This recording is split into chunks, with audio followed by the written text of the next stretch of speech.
In this video, we are going to create the animations for our spider. Let's start with the idle animation. With the enemy spider parent object selected, go into the child object and select the sprite. With the sprite selected, jump to the animation view, and we are going to create a new animation for this sprite. So hit create, go into sprites, characters, spider, and create a new folder to store the animations.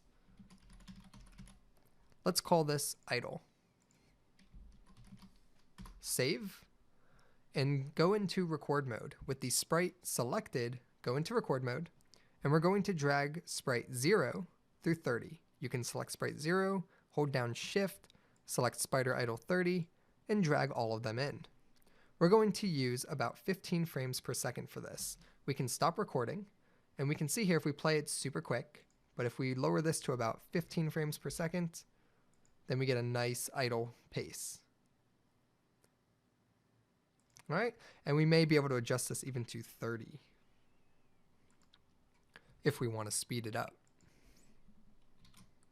And you can play, so that's 30, that's 15, here's 30, and maybe a sweet spot would be about 20. And I think that's it. So I'm gonna go ahead and do 20 frames per second here.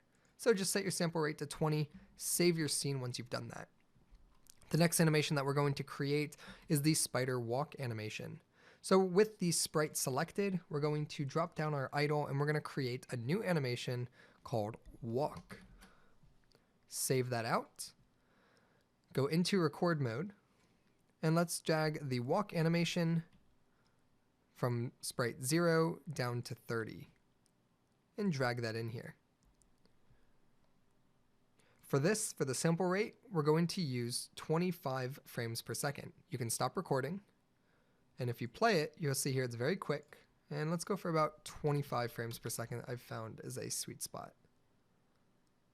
Alrighty, and there's our spider. Okay, so save your scene. In the next video, we will set up the animation behavior tree.